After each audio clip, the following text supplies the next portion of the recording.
Hello everyone, welcome back to this series where I review books on the topics of serious games, games for education and gamification. Today I'm going to talk about Tetris, the games people play, a book written by Box Brown. Tetris is perhaps one of the most recognizable computer games of all times. Don't trust me? Well, let's see about this. Oh my god. It's gonna kill me. Oh, got it. Got it. So, one of the questions I like to answer before we move on with any of the reviews is, why should you read this book? As the name indicates, the book goes through the history of Tetris, but it does this in a larger framework of games in general. The start of this game shows, or actually represents, the discussion between two computer scientists trying to understand games as a combination of art, games and sports. A bit of history of games is also given to us, and throughout the first pages of the book, the issue of human behavior underpins the explanation for the motivation of humans to play games. At this point, I want to make a little pause and go to the bonus section of this video.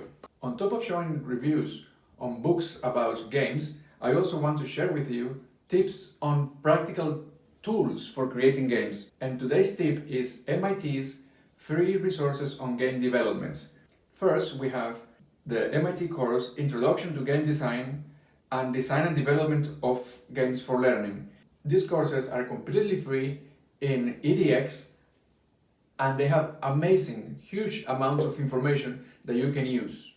Through these free online courses, I learned a lot of the theory and practical tips that I use every day when creating and designing games for education. There is so much I learned in these amazing free resources that I can simply not explain in this short video, although it suffices to say that it was through these free edX MIT resources that I came to know about James G. and Mitchell Resnick and their amazing work. Back to Tetris and the games people play by Box Brown. After covering the initial history of Tetris and talking a little bit about the history of games in general, we move on to the place where Tetris was invented, Russia.